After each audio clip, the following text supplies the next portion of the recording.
Deputy Halverson, when we left off on Friday, we had just played State's Exhibit 30, and that was the dash car camera and audio. You remember that? Yes. And we had also played a portion of State's Exhibit number 3, which showed the events as they played out in the entryway of the cases between you and the defendant. Remember that? Yes, I do. Now, I want to start the questioning from that point where you were shot several times and were laying, you described, face down in the entryway of the cases. At some point, did you realize that there were other deputies that were on the way to the crime scene or responding to this? Yes, I did. And I think we may have established that you were aware that others were responding prior to your arrival too, right? That's correct. And who were those deputies again? I believe it was Deputy Matt Oldman, Deputy Keith Omar, and Deputy Derek Sinus that I was pretty sure that were coming. I don't know who else would have been en route, but those are the three that I recall being en route. As you were laying on the floor, could you hear some of the radio traffic that was taking place? Yes, I could. And do you recall any radio traffic from a fellow deputy concerning what your welfare was or what condition you were in? Yes, I do. Okay. And whose voice did you hear? I believe it was Matt Oldman, Deputy Oldman's voice that I recall. And what was he inquiring about? He asked if anybody has heard from 37, and 37 is my badge number. Did you hear any other radio traffic then prior to the arrival of the deputy on the scene? Nothing substantive that I could recall. There was radio traffic, but a lot of it, I think, was just regular radio traffic that I would normally hear. Nothing that really stood out. But that was the one thing I do recall was Deputy Oldman asking if anybody had heard from me. Were you able to respond to that? No, I wasn't. I attempted to activate my body mic, or my walkie-talkie mic that was on my shoulder, and I recall every time I would try to click it, it would kind of beep at me. And I remember getting frustrated with it at the point where I disconnected it from the actual base of the radio, and I think I threw the radio because I was upset that it wasn't working. So you were at a point then where you felt you were unable to communicate with your fellow deputies? That is correct. Was there anyone else who was present or showed up at the cases prior to the arrival of any other deputies or medical personnel? Yes, there was. And who was that? He's a local from the Coggon area. His name is Jared Foy. We've dealt with him many times. He's a homeless person, but we never really have any negative interactions with him. He just chooses to be homeless. And I recall, I don't actually remember seeing him, but I recall hearing him and kind of checking on my welfare at the time. And was Mr. Foy, can you give us a general description of him? He's a white male, approximately 20s to early 30s.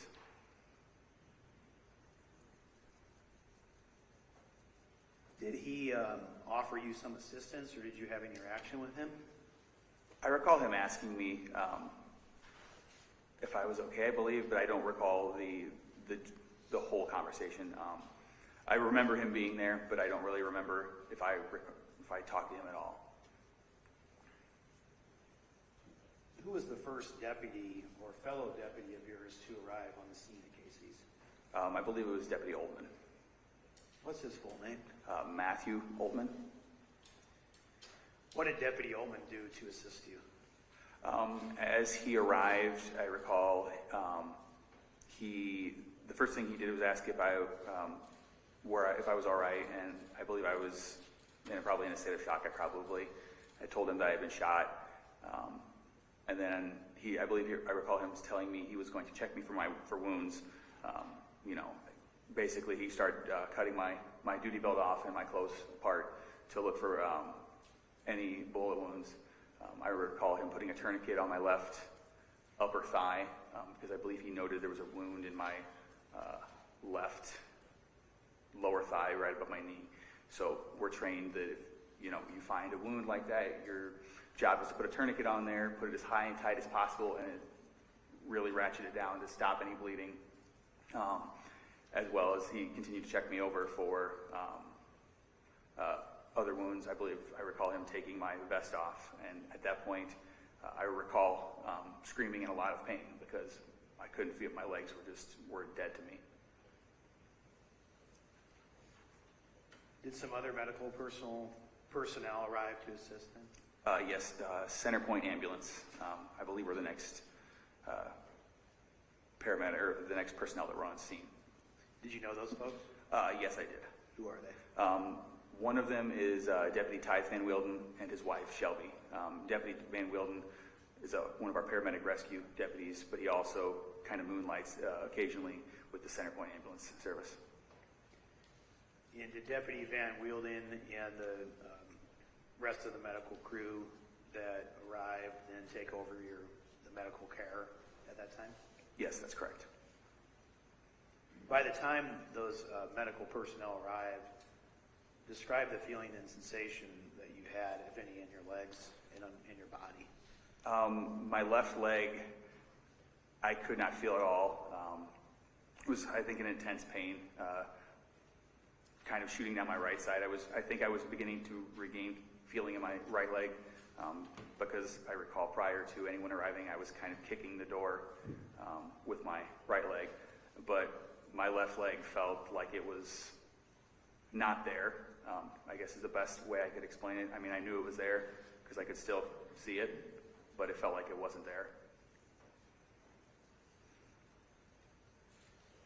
Did they get you hooked up and onto a cot out of there? Yes, they did. Yep, they placed me on a stretcher and then wheeled me out to the ambulance that was waiting just outside Casey's. Where did you go from there? Once I was inside the ambulance, I recall them telling me that we're going to land a helicopter to fly me down to the university. Where that helicopter landed, I don't know. At that point, they were pumping me with a large amount of drugs to kind of dull the pain, and I remember being loaded into the helicopter, and at that point, it was kind of a blur. And then were you taken to the University of Iowa hospitals ultimately? Yes, I was flown down to the University of Iowa hospitals for emergency treatment. We're going to talk a little bit about some of the care you got there and how you discovered in what way you were injured and whatnot in a moment. But I want to go back to the your duty belt and the firearm you were carrying. Okay. What kind of firearm were you carrying? It was a .40 caliber full-size Glock pistol. You remember the serial number? I believe it was USY 582, if I recall correctly. In front of you, you have some exhibits there, and I'd like you to flip to State's Exhibits number 31 through 34.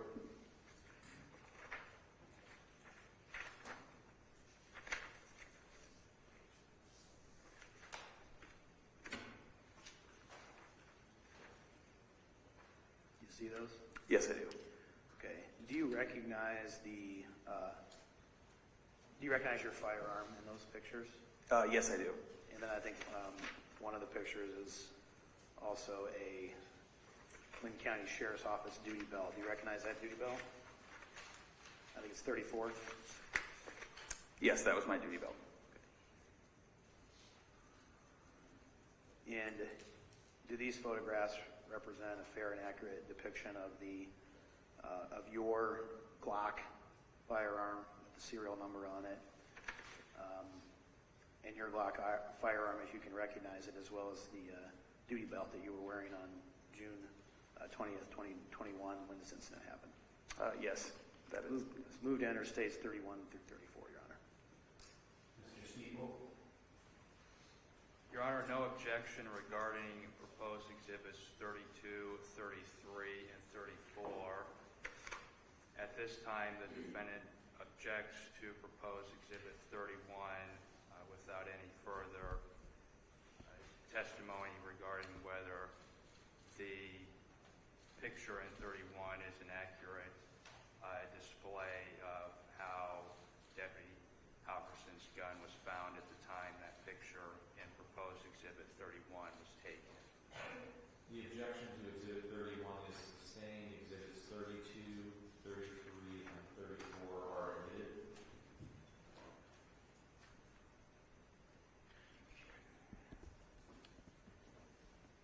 Permission to publish 32, 33, and 34, Your Honor. You may do so.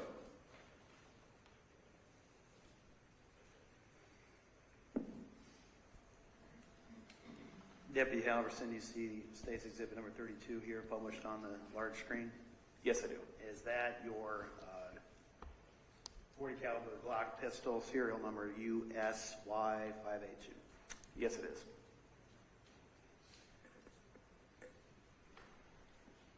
And State's Exhibit number 33, is that also your Glock pistol?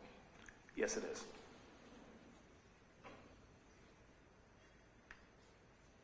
And what do we see in State's Exhibit 34? That is my duty belt, yes. You tell us about the holster area, the duty belt here, and anything that you may notice about it? The holster, it appears like it's missing part of the secondary retention mechanism.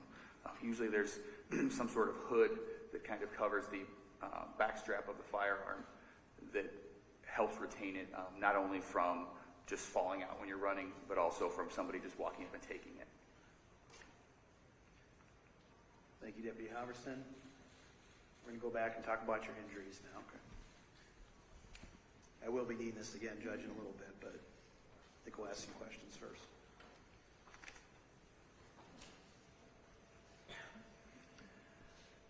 Deputy Halverson, can you just give us a rundown of the injuries that you had as a result of being shot during this incident? Yes. So I sustained a broken, fractured left femur near the head of the femur where it attaches to the hip. I had a fractured vertebrae in my lower back, a skull fracture in near the base of my skull, a contusion of my lung. I had both of my hips were fractured, as well as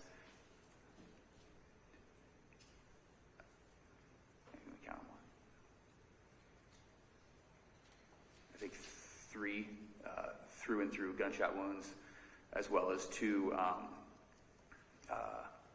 vest hits of a firearm or to my vest. Basically, just crush damage to my torso, mostly my front left side, my back left side. As a result of your treatment and the documentation of your injuries, you're being able to view your injuries, approximately how many times were you shot? I believe it was approximately 7 times. That binder there in front of you, I want you to turn to State's Exhibits 36 through 55.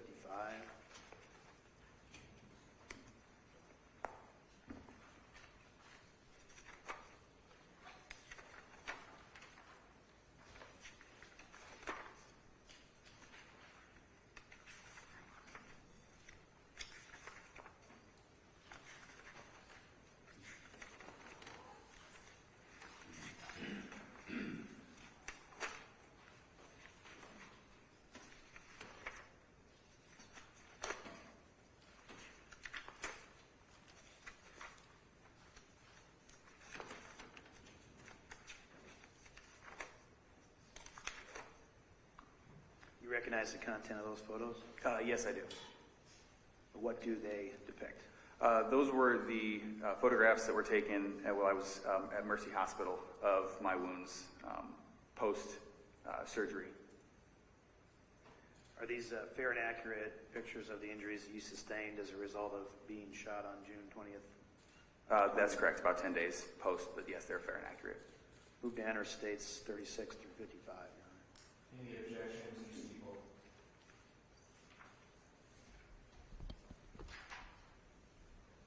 No objection, Your Honor.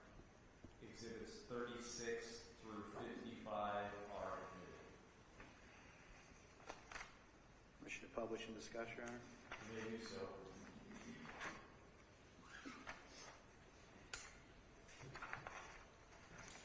Deputy Halverson, we're just going to go through these one by one here. And, Okay.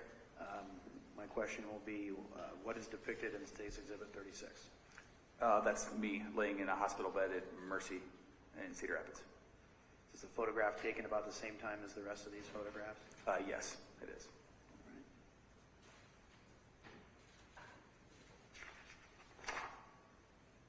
Oh, sorry. Okay, we'll go to State's Exhibit 37 there. What are we looking at there? That is a photograph of my lower abdomen.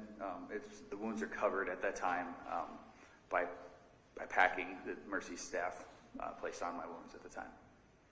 Those are gunshot wounds and vest impacts? Yes, the two at the bottom with the white gauze, that's one wound that went through and through right below my belly button, and the pink little butterfly is where the bullet contacted my bulletproof vest and did not penetrate. So let's go to 38 there. And what are we looking at there next to the ruler? 38 is the entrance and exit wound of the wound that went underneath my belly button, but not into my stomach cavity or anything like that. Mostly just created a large tunnel underneath my belly button. So this is one gunshot wound, entry and exit. That is correct, yes. And what do we see in 39? That's the close-up version of it with, you can see the kind of white gauze hanging out. That's the packing that they ran through the entire length of the wound so it could heal. How did that feel? It was less than pleasant each time they did it. What do we see in State's Exhibit number 40?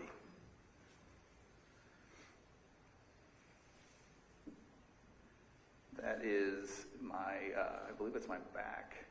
It looks like the one that struck my back left side. Is that an area where there was vest impact? Yes, that's correct. That is where the bullet struck the vest as well and did not penetrate my body. And what do we see in State's 41 there? That's just a close-up of the wound. That black area is necrotic tissue. It's just basically dead skin from the crush damage from the energy transfer from the bullet to the vest. So the bullet hits the vest, impacts your skin, and as a result left this injury. Yes, that is correct. And what do we see in State's Exhibit 42? 42 is my upper or mid-right thigh. That is another through-and-through impact where the bullet entered one side, created a small tunnel underneath my skin, and came out the other side.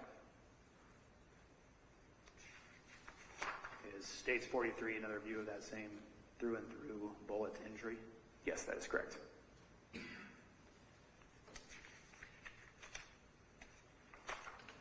And is this the, you talked about during your prior testimony, the right leg where you began to start to get feeling again? Yes, I was able to, when I started regaining feeling, I definitely was able to feel like I had some pain at places that normally I wouldn't have pain. State's 44, what's that? That's the same wound. It's just a little closer.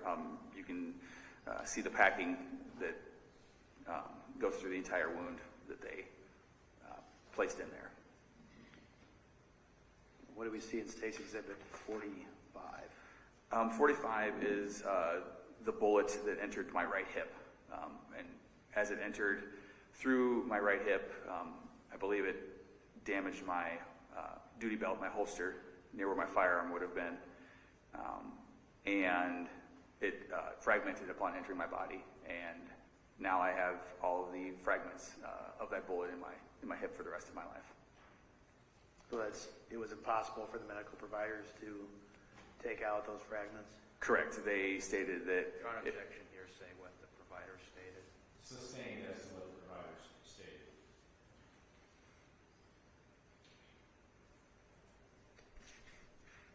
State's Exhibit 46, what do we see? That's the close-up of the entrance wound on my right hip. So this is actually where a bullet entered your body. Yes, that's correct. And what do we see in State's Exhibit 47? State's Exhibit 47 is the bandages covering right above my left knee. On the underneath side of my left thigh, there was a through-and-through wound where a bullet entered, and just on top of where that's at, near my knee, are 2 incisions that they stitched together where they placed screws to hold my leg back together. And then what's in State's 48? That is the underneath of the thigh without the bandage, and the little pinkish red gauze hanging out is the gauze, the packing gauze that is placed in my wound. Is this the same through-and-through bullet injury that was in State's 47? Yes, it is. And then what do we see in State's Exhibit number 49? 49 is the surgical covering for the surgery that was conducted to place a rod in my leg, in my left femur, to hold it together due to the damage to it. And in State's Exhibit 50, is that further indication of the surgery that took place? Yes, that's correct. Those are just sutures from the surgical site. And why did you have to have surgery this area? Near the head of my femur, where it attaches into your hip, that was the part that was shattered, and they put a metal rod in my leg to basically hold it together, because it's not like something you could cast to hold it back together. So they had to place that in there, as well as some hardware, a larger screw up near my upper hip, and some screws down right above my left knee to kind of anchor that whole large metal rod, so it heals, so the leg would heal back together. And is that a rod that you still have in your leg as you sit here today? Yes, it is. Are you going to have that in for the rest of your life? Yes, I'll have to have the rod and the screw head that goes into that rod, into my the head of my femur, in for the rest of my life. Yes. Does that cause you any kind of recurring pain or issues? Yes, occasionally. When I'm walking, I can definitely, I begin to favor that left side. It doesn't feel like it once did, where I could just go out and enjoy a nice run and not have to worry about feeling a little bit of pain. I've noticed with it being cold out, I definitely have what I've been told might be arthritis, even beginning now at 39 to start in there, as well as due to the rod being in my leg. My left leg is about 1/4 of an inch shorter than my right leg, so I have to wear a small little insert in my shoe so I'm not wobbling back and forth and don't further damage my leg. What could happen as a result of your one leg being shorter than the other? It will increase the likelihood of me having lower back issues, which I'm already starting to have, just in my lower spine, possibly due to the injuries to my spine as well. But it's definitely causing more arthritis in my back and my leg. And the State's Exhibit 51, just a further close-up of the area where you had the surgery to place the metal rod. Yes, it is.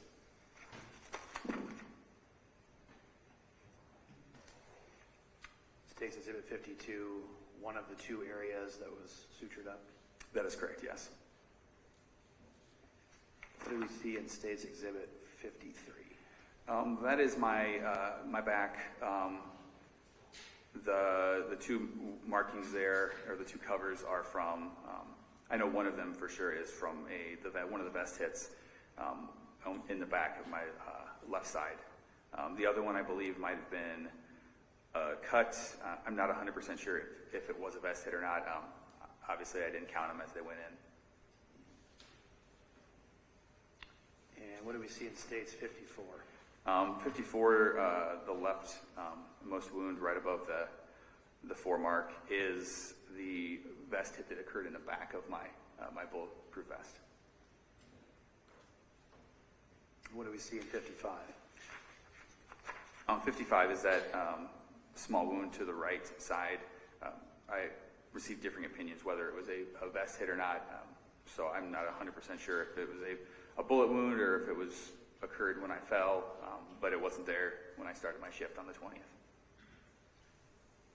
Thank you. I think that's all for the exhibits for now, Your Honor.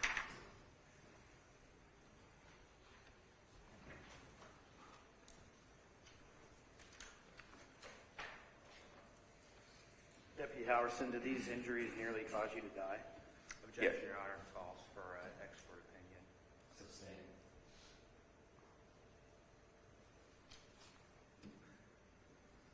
Deputy Halverson, did you have any protracted loss or impairment of the use of your body or your legs as a result of this?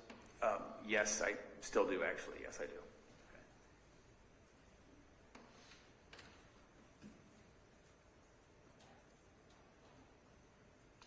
Talk a little bit about that in your recovery process here.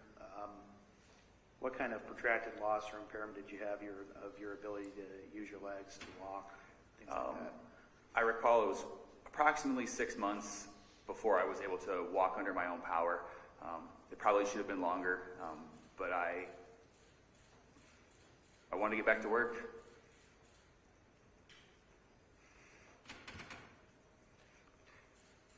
So I pushed myself probably more than I should have, and I broke a screw in my leg that attaches the lower part of the rod. So I probably extended my healing a little bit.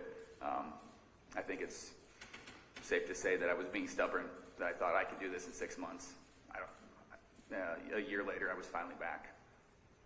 How long did it take you to actually walk on your own power? Probably on my own power without a cane, I would say, would have been probably 6 to 7 months.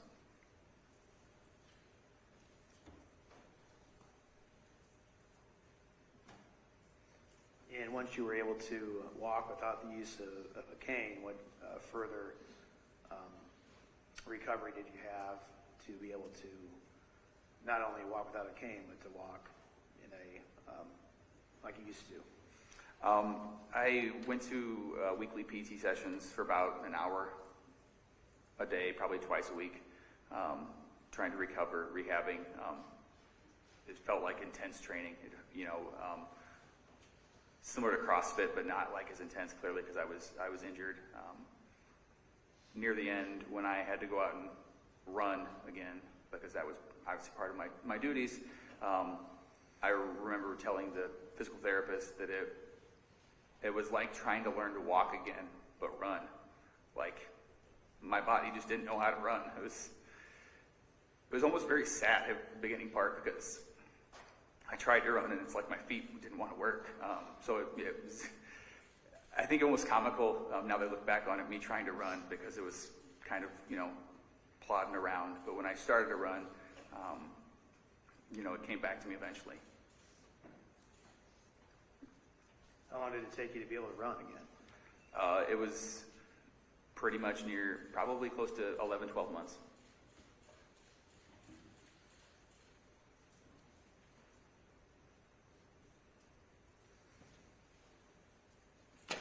So clearly you had some loss of ability to use your legs. Did you have any other issues with any other parts of your body that required the long-term treatment? Nothing major. The wounds themselves, I had to go to the wound doctor in Mercy, Cedar Rapids, to have them constantly kind of looked at and watched. So I went about once a week. I would go to have the wounds looked at, and they would take measurements to kind of make sure, one, that the wounds were, getting smaller, that there was no infection, especially with the through-and-through wounds, that they were healing properly, because those wounds, that's why they have to stick the long paper or the long gauze, because they heal from the outside in. You just can't cover them up, because then you get infections and things like that. The chest wound on the front and the back, I recall they had to basically cut that black dead skin out of my body, which was a pain in and of itself because it was dead tissue. So if they didn't cut it out, the doctor said it would just continue to spread. So I laid there on the table at Mercy Hospital while the doctor cut that part out of me. And then same with the one on the back. And it just continued to heal. The rest of it healed over time. When were you able to return to work? I believe it was after the new year. I returned to work in light duty in the correctional center, probably mid part of January, I believe. So January 22?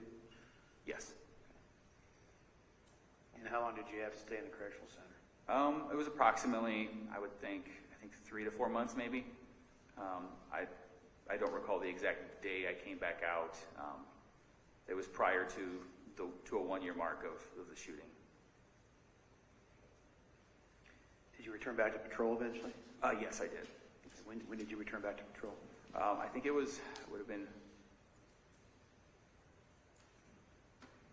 March or April, I believe. I'm not 100% sure. I kind of glossed over. Not that I didn't like my time in the correctional center. I loved it, but I was happy that I was back doing what I love. Did you pass the physical requirements to be able to get back on patrol? Yes, I did. And what were those? There was nothing like official, like the original test you take when you're hired. I did have to run in my duty belt and my vest and my boots outside. And I remember it because it was still very cold out. Early March sometime. I remember having to run a good, probably close to a mile worth of down and backs, which was not fun because it was cold out, but it was just to kind of reacclimate me to having to run at full speed versus just a jog. Even now, after being back on patrol now for a while, and that long recovery you had to be able to walk without a cane again and whatnot, do you still have issues that emerge as a result of this? Yes, I do. What are those? It basically refers back to my lower back and my left leg. I definitely feel a lot more now than I ever did before. Of just even now sitting here, my lower back pain. When I stand up, I feel like I'm hunched over sometimes, just due to the strain. It feels like I have in where I broke the screw at, but in the lower part of my leg where the screw side are. I occasionally have like stinging, I would say sharp stinging pains still, and that's just from the screws being in my body. Is that something you're anticipating you'll have to deal with the rest of your life? At least the back and the leg. The screws, they told me they can take out if they become a problem. Mainly if they start backing out, they start poking through the skin, then they said we should take them out. So hopefully it doesn't reach that point. Based upon the injuries that you had as a result of being struck in your vest,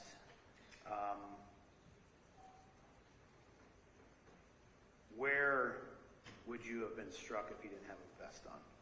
If I didn't have the vest on, I would have been struck directly, probably right here. And in the back, probably the same spot. So my lung, at least at the lowest part, near my kidney, liver, my stomach possibly.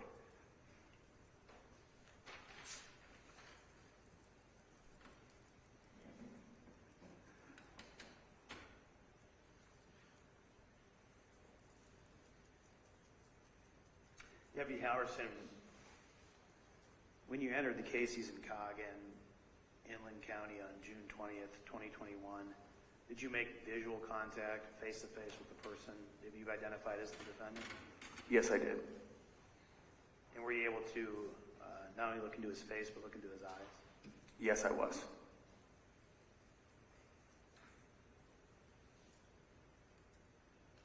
Your Honor, may we approach the bench? May. Deputy Halverson, talking about making that face-to-face contact with the defendant, how sure are you that the defendant was the person who shot you? 100%.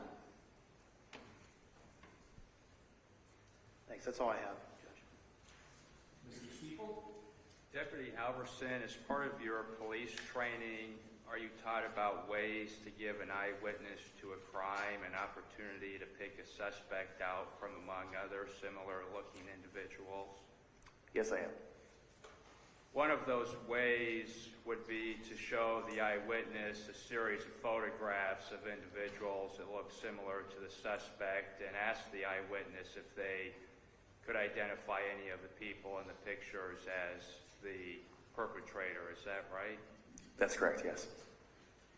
Another way would be to bring the eyewitness to an in-person lineup of individuals that look similar to the suspect and ask the eyewitness if they could pick anyone out from the in-person lineup. Is that right? That's correct, yes.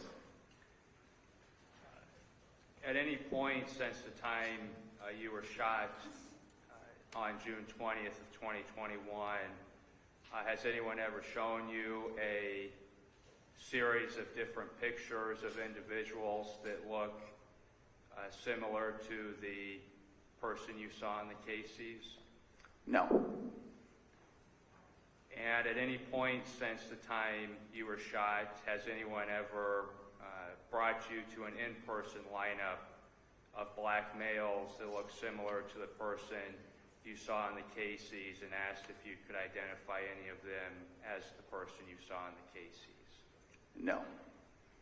Prior to last Friday here at the trial, had anyone ever asked you to make an identification attempt of a person as the person you saw in the Casey's who shot you? No, not officially, no. And when the prosecutor asked you to identify Mr. Donahue last Friday as the person who shot you in the Casey's, was it clear to you that Mr. Donahue was the person on trial for the shooting? Yes. And was it clear to you that the group of people sitting in front of you and to your left was the jury who will decide guilty or not guilty in this case? That is correct, yes. And other than members of the jury, at the time the prosecutor asked you to make that identification attempt last Friday, was Mr. Donahue the only black person in the entire courtroom? If I recall correctly, yes.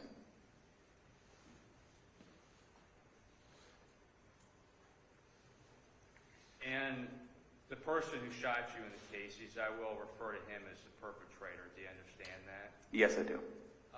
During all of your encounter with the perpetrator, he had a hood over his head. Is that right? It was a hoodie. The hood was pulled up, yes. It was not covering his face. The hood was on his head. Is that right? Yes, the hood was pulled up, yes, on his head. And when you first encountered the perpetrator, that was in the doorway of the Casey's that would lead you to the front of the store. Is that right? Yes, that's correct. And at that time, you also gave a quick scan of the store to see if there were any other people in the store at that time other than the perpetrator. Is that right? That's correct, yes. And once the perpetrator started to create distance between you and him, you were also thinking how to respond to the threat he was posing to you. Is that right? I don't believe I was thinking. It was more reaction. One of the thoughts that went through your mind at that point is, I might have to fight this guy. Is that right? As the perpetrator pulled away, yes. That was my immediate thought, is there was going to be some sort of altercation.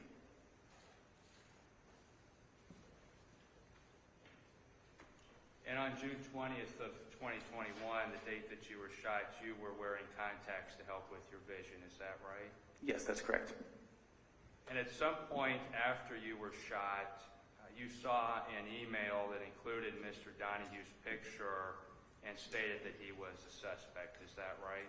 Yes, that's correct. And other than that email with Mr. Donahue's picture that labeled him as a suspect that you saw, have you seen other pictures of Mr. Donahue that make it clear he's the suspect in this case? Since that email, have I seen? Yes, I have. What would be your best estimate on the number of times you've seen Mr. Donahue's picture that label him as a suspect? Probably 5 or 6. And going back to when you first encountered the perpetrator at the Casey's, when you first entered and saw the perpetrator, you attempted to grab his left wrist with your left hand and were simultaneously using your right hand to place your flashlight on the counter by the cash register. Is that right? Yes, that's correct. And in placing your flashlight on the counter, you looked towards the counter and away from the perpetrator for a moment. Is that right? Yes, I recall correctly. Your Honor, at this point is when I would use the video system. Ladies and gentlemen, we're going to take a recess at this time. We will be in recess until a couple minutes after 10 o'clock. Remember your admonition during recess. All rise. Court is now. You stated that once you started getting hit with the bullets, you were seeing stars. Is that right? If I recall correctly, I'm not in that moment now, so I don't recall when I started. I know when I was laying on the ground, for sure I was feeling that. So at what point do you first recall having the stars in your eyes sensation? That I can remember it was when I was laying on the ground. With the prosecutor's assistance, I now intend to show a few portions of the Casey surveillance video that is admitted as State's Exhibit 3.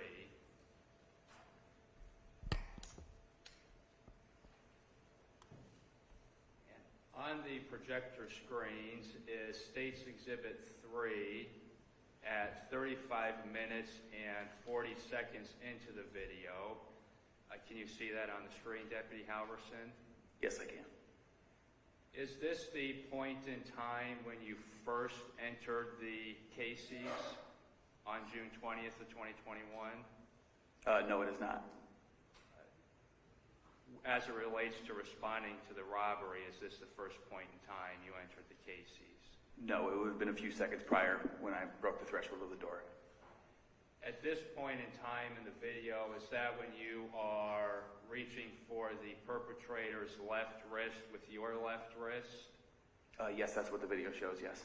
And is this a point in time where you are also using your right hand to place your flashlight on the counter? It appears so. I'm unable to see the flashlight at that time. And at this point in time, were you able to see the face of the perpetrator? I don't know. With the State's assistance, we will now fast forward to a different angle at 35 minutes and 52 seconds into the video, which is when I think, Deputy Halverson, you first opened the door of the Casey's.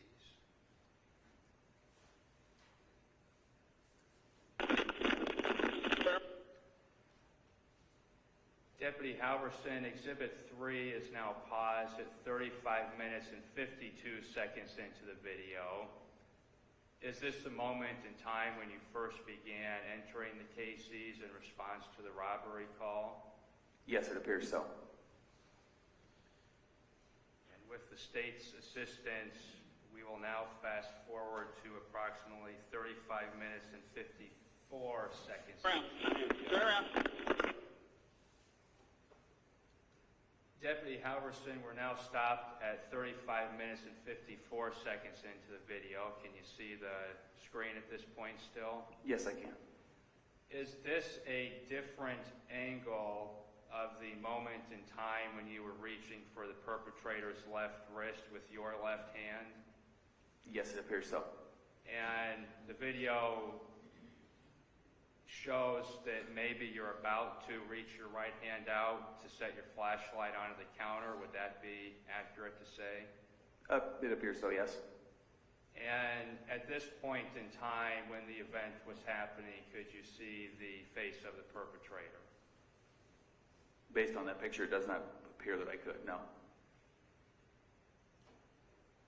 Now we're going to play just about 1 second to when I believe the first shot was fired at you. And Deputy Halverson, we're now stopped at 35 minutes and 55 seconds into the video. Did you hear one gunshot be fired at you just prior to the video being stopped? Yes, I did. So using the video in State's Exhibit 3 as a reference, would you agree that it was approximately 3 seconds between the time you first opened the door to the Casey's and the time the perpetrator first fired a shot at you? I think it's a fair representation, yes. And was it during that approximately 3-second time period when you also looked away from the perpetrator to place your flashlight on the counter? Yes. And during that same approximately 3-second time period, you also did a quick scan of the store for anyone else being present. Is that right? I don't believe so, no. When did the scan of the store happen then? Prior to that, as I was walking up, I was attempting to scan inside the window off to the left side, and as I walked in, I'm confident that as I met the perpetrator at the door, that I was using both my eyes to also scan as well as focus on the perpetrator. So in addition to looking at the perpetrator, you were also thinking in your head, can I see anyone else in the store? Would that be accurate to say? I think so, yes.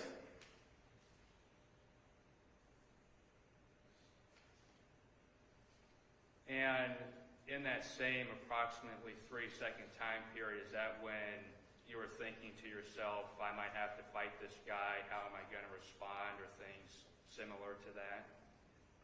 Yes, as the perpetrator began to resist, that was most definitely going through my mind. I don't think we need the video anymore. Thank you very much.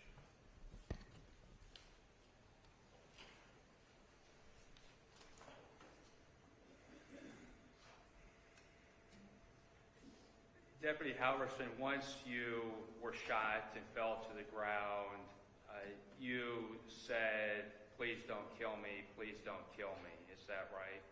As the perpetrator was attempting to disarm my service weapon, yes, I recall that's exactly what I was saying. And once you were on the ground and said those phrases, the perpetrator never attempted to harm you in any further way, did he? Not to my recollection, no. And once the perpetrator took your own gun, he never threatened you with your gun, did he? I don't recall, no. And he never fired any shots at you with your own gun, did he? Nope, I'm still here, nope. And at the time, your gun was fully loaded with bullets, is that right? Yes, it was. Would that have been 16 bullets in total? We've since changed weapons. I believe it's 16, or I believe it's 16 rounds. It's full capacity, yes. And how would your firearm that you possessed at that time, how would the bullets be loaded in there that would make you able to shoot bullets with the gun? The magazine is fully loaded in kind of a offset stack, and then there's one round that's chambered at all times. So when you say there's one round chambered at all times, could you please explain what that means? So as the firearm is loaded, when it's unloaded, the slide is locked to the back, and you can see inside the chamber. Usually there's no bullet. As you place the magazine in there and you send the slide forward, mechanical workings of the firearm take the first bullet from the magazine and place it in the chamber. So if there's a bullet in the chamber, that means the gun is ready to fire a bullet anytime the trigger is pulled. Is that right? Short of a mechanical malfunction, yes. And at the time, are you aware of any mechanical malfunction that your service weapon had? No, I'm not. And at the time, did your service weapon have any sort of safety mechanism on it that would have to be disengaged in order to fire the weapon? There's the Glock firearm that we use at the time has what's called a trigger safety, which the actual trigger itself has a little protruding mini trigger that has to be pulled back as well. But usually as you're pulling the trigger, that's also depressed. So essentially, to fire the service weapon you were possessing, you just have to pull the trigger. Yes, as long as the firearm is loaded with one in the chamber, Yes, there's no other safety mechanism. And the perpetrator never fired your gun at you, did he? No, not to my knowledge.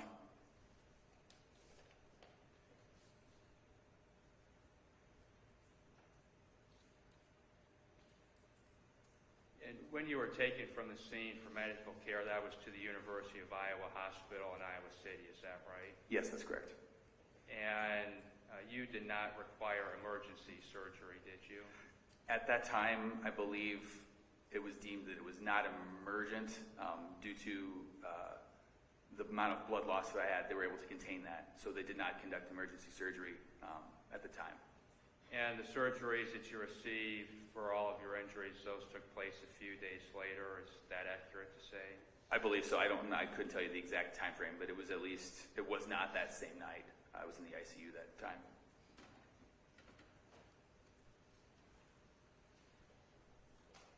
And back to the time when you were shot, Deputy Halverson, do you recall being shot anywhere or bullets flying by anywhere towards your head area? I don't recall. At that time, I was busy being shot, so I wasn't really paying attention to anything else. And as far as you know, all of the bullets that hit you were in your bulletproof vest or lower than that. Is that accurate to say? Yes, I believe so. Yes, that's correct.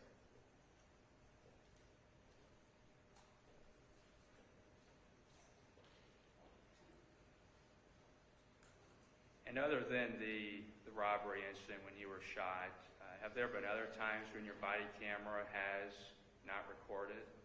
No, not that I recall, no.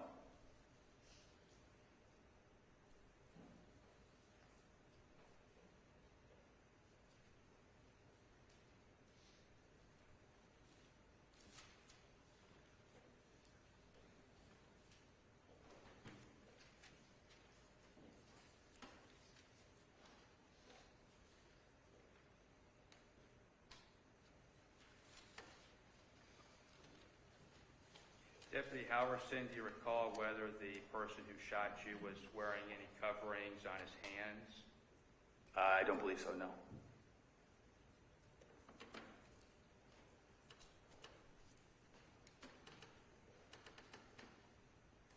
And the person who shot you, had you ever seen that person before to your knowledge? No, I had not.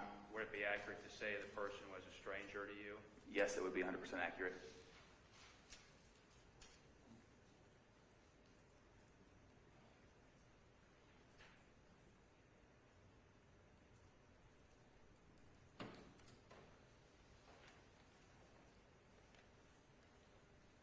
And other than the portions of the Casey's video that we've watched today and on Friday that's admitted as State's Exhibit 3, was there any other time where you encountered the person who shot you that evening? No.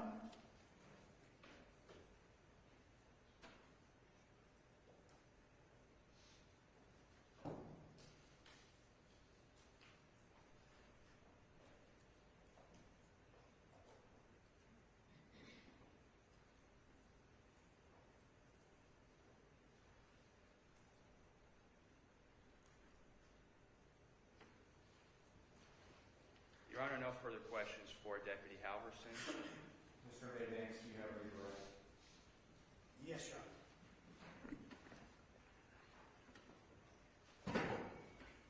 Deputy Halverson, in your law enforcement career experience, have you had the opportunity to interact with individuals of various races? Yes, I have. And does that include Caucasian folks? Yes, it does. Does that include people of African American descent as well? Yes, it does. And for approximately how long of your career have you had that exposure to diversity of people from various backgrounds? I would say my entire law enforcement career. How many years is that again? Since 2006, roughly. So, whatever that math is, I'm not good at math on the spot, sorry. Well, with about 17 years. That sounds pretty accurate, yes. Right. And as you thought about Mr. Donahue's face, have you thought about whether you'd seen him before? Yes. And as a result of that, reflection is, are you still convinced you hadn't met Mr. Donahue before? Yes, I am 100%.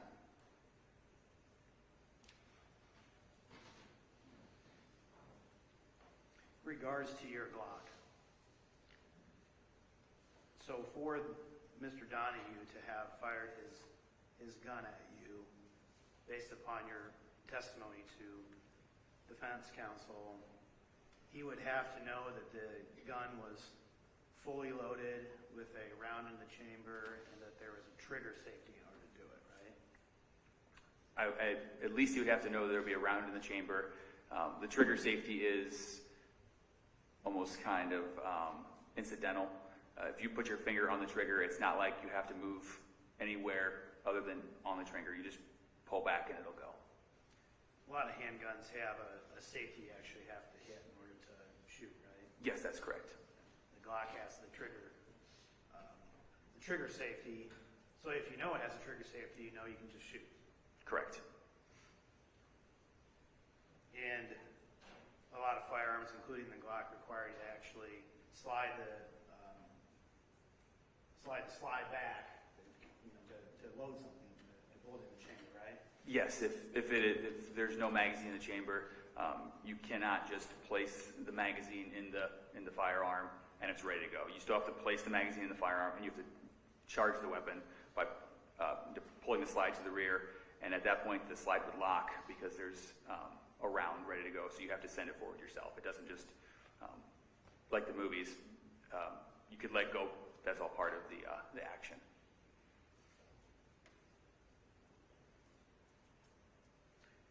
Your Honor, I'd like to have Ms. Edwards go back to that video for us here.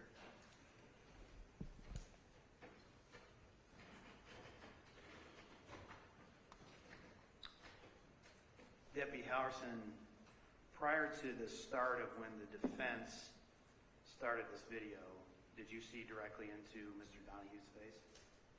Yes, at this moment here. And this is at, I think, 35 minutes and 52 seconds into the compilation video, State's Exhibit 3, right? Yes, that's correct. Did the defense show you this? No, this was not shown. And for the moments it took you to walk and open that door, were you looking inside the store as well? Yes. And during that time span, was that when you had an opportunity to view Mr. Donahue's face and to scan the store? Yes, that's correct. Can we pause at 35:53?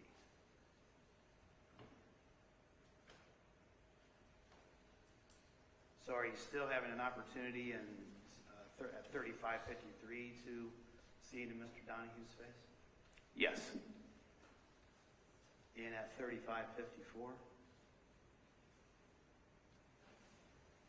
At that point, no.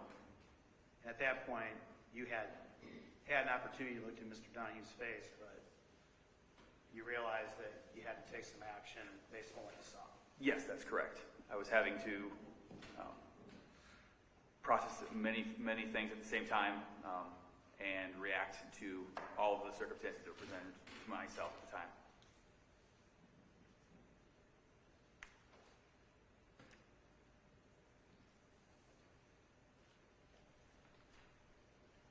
We can turn this off just momentarily, and I'll show something again here in a second. Deputy Halverson, we determined that you've been in law enforcement for 17 years. Yes, that's correct. Through your experience in law enforcement, have you become aware of the manner in which investigations into crimes are conducted? Yes, I have. And to your knowledge, are there investigations into crimes that do not involve a formal lineup identification procedure? Yes, quite frequently, yes. For example, do you use a formal lineup procedure after arresting someone for OWI? No, I do not. Why not? Because I know the person has committed the crime, because they committed the crime right in front of me.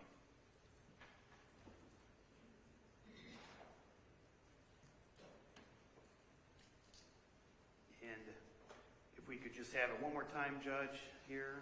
I'm going to show a still shot.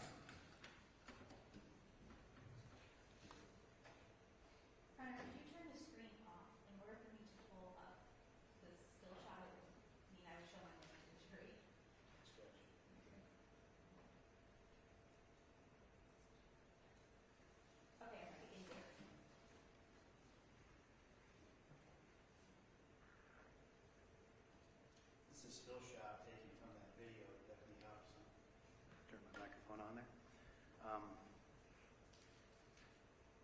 While that's up, I just want to ask you a couple questions here. When you entered the courtroom on Friday and again today, was it clear to you that Mr. Donahue was the person that shot you? Your Honor, I object to that same reasons in the pretrial motion in limine. Objection is overruled. You can answer. Yes, it was 100% certain that that was the person. Any doubt in your mind? No doubt in my mind. You testified for about an hour on Friday, right? Roughly, yes, sir. And then you've been here for an hour and 45 minutes or so today. Give or take, yes. When you walked in the courtroom today, were you sure that Mr. Donahue was the one that shot you? Objection, Your Honor, same one.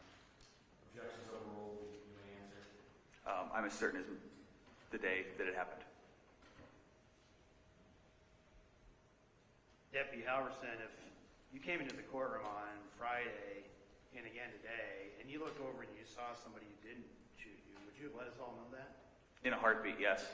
You didn't want anybody innocent to go to prison or No. anything like that, right? No. That's the way the All right, justice system works. I object to that question. Ask it precede the answer. Move to strike the answer on grounds of relevancy. Objection is overruled. It's untimely. Answer's in.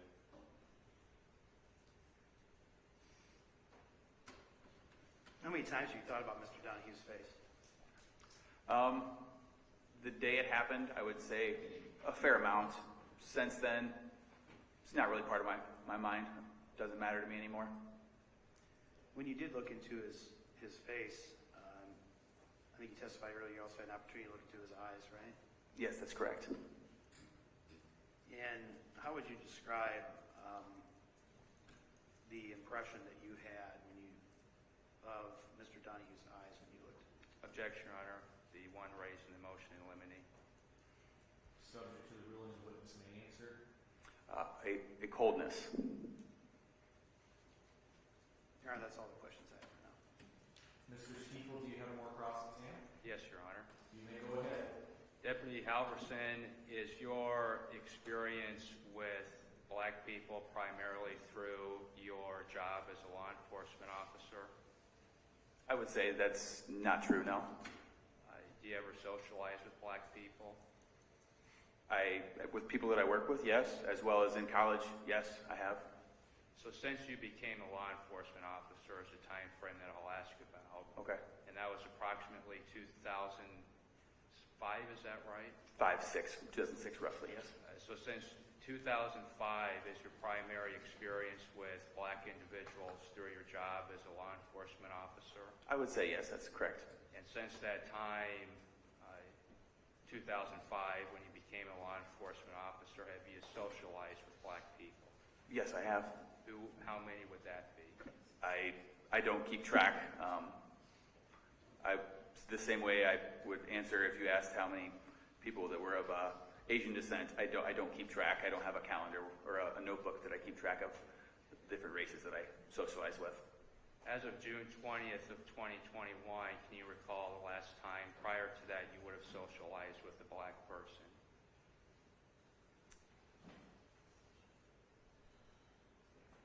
I couldn't recall, no.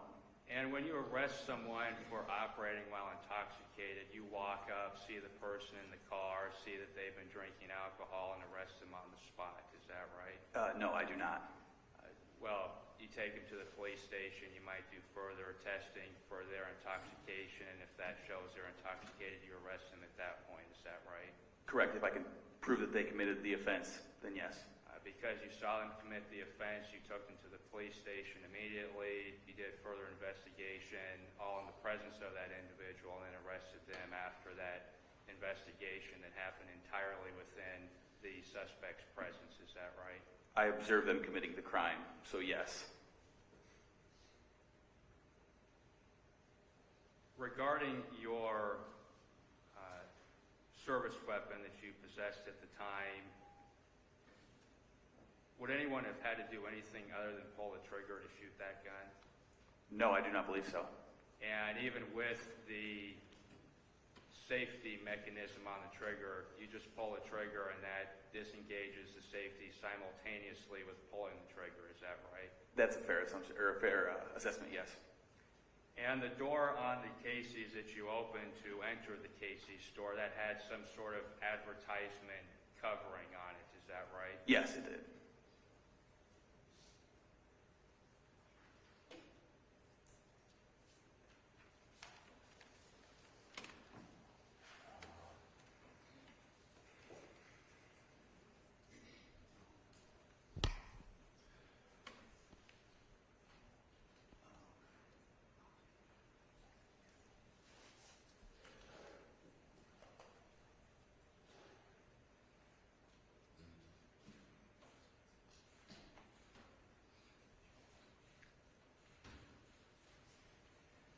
Your Honor, no further questions for Deputy Halverson at this time.